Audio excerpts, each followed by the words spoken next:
Terus ada Poisson distribution. Nah, Poisson distribution ini kita lebih kayak menghitung spesifik interval gitu.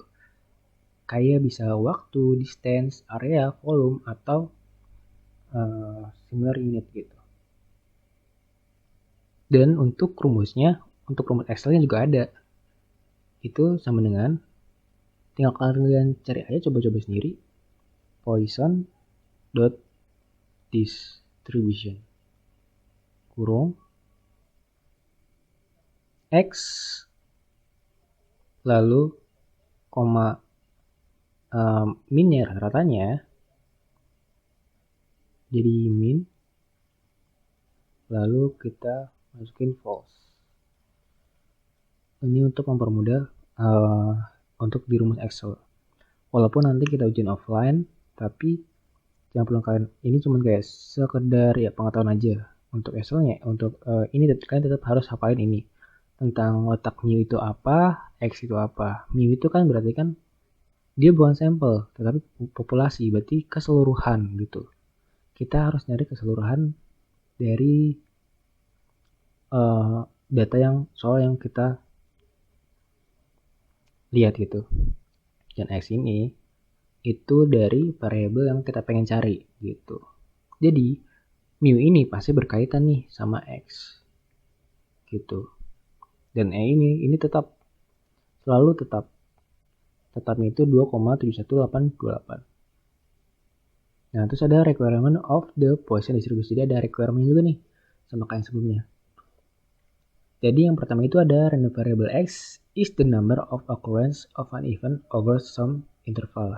Jadi yang x ini kejadian dari beberapa interval gitu. Terus kejadian ini harus random. Yang ketiga itu harus independent. Terus yang keempat ini uniformly distributed over the interval being used gitu. Terus ada parameter.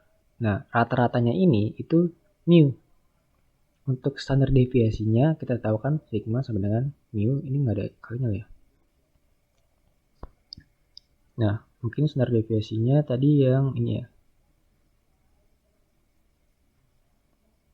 Nah, sigma sama dengan mana standar deviasi? Sigma sama dengan n kali p kali q. Nah, kita lanjut. Difference from a binomial distribution. Nah, kalau kita lihat, kalau binomial ini berdasarkan sampel. Sedangkan kalau Poisson ini kita lihatnya itu dari populasi. Jadi bedanya itu kali ya. Kalau di binomial ini kita melihat dari segi sampel, dari besaran n dan probabilitasnya, sedangkan Poisson distribution ini kita melihatnya dari rata-rata mu-nya oleh populasi. Nah, kalau di yang kedua ini, binomial distribution, ini possible value of the random variable x itu bisa 0, 1, 2, sampai n. Sedangkan Poissonnya, jadi kalau binomial distribution ini ada limitnya nih. Sedangkan Poisson distribution ini nggak ada batasnya. Jadi nggak ada n, jadi 0, 1, 2, sampai tak terhingga. Terus di sini ada approximation of the binomial distribution. Ini ada rule of thumb. Nah, ini sebenarnya kalau dosenku bilang ini cuma pengetahuan doang. Kalau n lebih dari sama dengan 100 itu rule of thumb, dan np kurang dari 10 itu adalah n kali p kurang dari 10 itu rule of thumb. Nah, terus ini kita gunakan untuk formula ini kita value untuk mu itu sama dengan n kali p. Dan yang kita lihat kalau yang mana ya?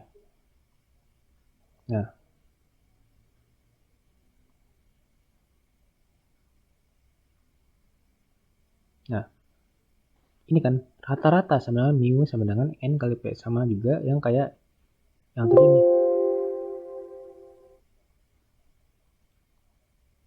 Nah, value for mu ataupun rata-rata itu sama dengan mu sama dengan n, jumlah n sama dengan dikali p gitu. Nah, mungkin kita resume lagi ya. Kalau peluang tadi kita udah tahu kan ada peluang ada yang ada 3 rule, itu relatif frekuensi, klasikal, dan subjektif dengan masing-masing karakteristiknya. Terus probability limit mungkin kita juga ada ngerti banget. Complementary events itu kejadian dari yang tidak terjadi dari yang kita pengen. Terus ada addition row itu yang or, sedangkan yang multiple itu yang n, yang compound event itu yang A or B. Jadi kalau misalkan OR itu kita tegasin nih, kalau OR itu tambah, kalau N itu dikali. Dengan rumusnya seperti ini. Rumusnya PA ditambah PB dikurang P, A, dan B. Terus ada issuing or mutual exclusive. Jadi ketika peluang dari A dan B itu tidak saling bersinggungan atau tidak terjadi sama sekali gitu. Makanya ini mutual exclusive namanya. Atau kita bisa bilang complementary event ini merupakan disjoint atau mutual exclusive. Karena tidak mungkin complementary event ini terjadi ketika peluang A ini terjadi gitu. Nah ini dari rumusnya kalau kita tahu peluang dari A ditambah peluang dari complementary A itu sebenarnya 1. Dan ini multiplication kejadian A dan B ini bagaimana terjadinya ketika B itu terjadi ketika setelah A terjadi. Terus ada P, B given A ketika yang kita tahu kalau misalkan A telah terjadi setelah B terjadi setelah A itu terjadi.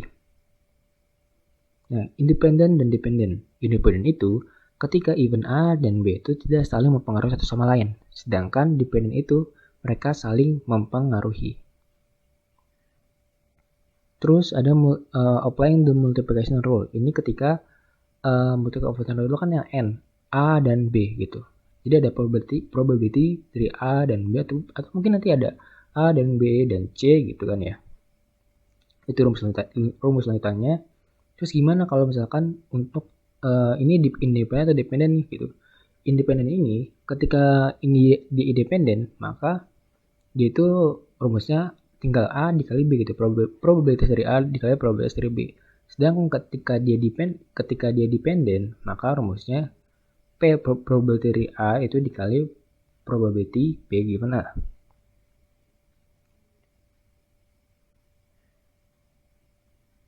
Terus ada at least one. Jadi kita tahu ketika itu satu, ketika complement of getting at least one item of a type you get no item of that type gitu. Terus ada conditional probability, itu P B given A, itu langsung kita rumus aja sama dengan PA dan B dibagi probability dari A. Terus ada faktorial, P faktorial, 4 faktorial yang kita tahu dengan special definisinya harus tegasin banget nih, 0 faktorial sebilang 1. Terus permutasi dan kombinasi. Permutasi itu kejadian yang kita perhatikan urutannya, sedangkan kombinasi ini kita bebas. Nggak ada perlu ada urutan-urutan dan skalanya gitu.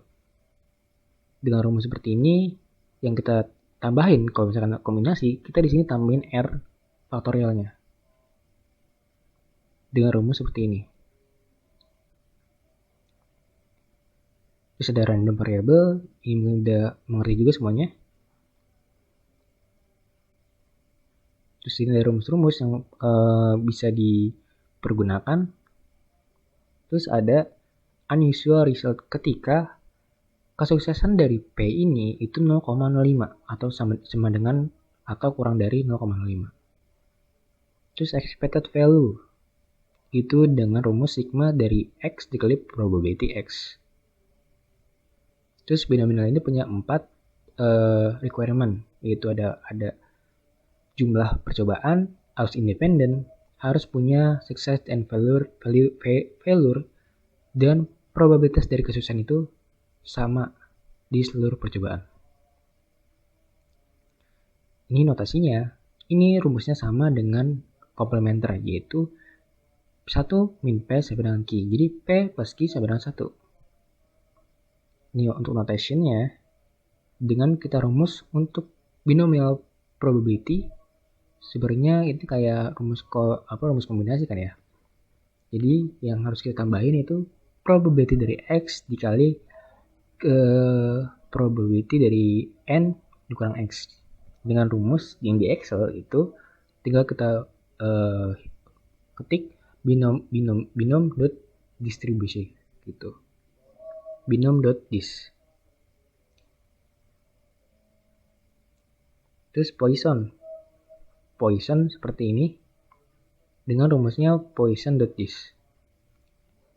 Dengan ada beberapa requirement juga ketika harus aksi ini terjadi untuk beberapa interval, random, independent, dan uniformly distributed. Nah, untuk perbedaannya dari binomial dan Poisson, binomial ini dipengaruhi dari sample size dari N dan probabilitas, sedangkan Poisson ini hanya dipengaruhi oleh rata-rata dari mu atau populasi.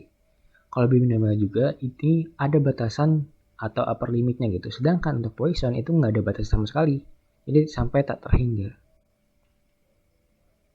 Rule of thumb dan sekian mungkin ya untuk summary-nya dan penjelasan kali ini. Jadi kita sudah di ujung akhir materi dan mungkin saatnya untuk menutup. Sekian dan terima kasih atas perhatiannya kali ini. Maaf apabila ada salah kata dalam informasi ataupun pengucapan. Terima kasih telah menonton dan semoga apa yang aku sampaikan dapat bermanfaat bagi kalian semua dan apa yang kalian dapatkan dapat kalian sampaikan lagi ke teman-teman kalian untuk dapat dimanfaatkan oleh mereka juga. Sekian dan terima kasih. Wassalamualaikum warahmatullahi wabarakatuh.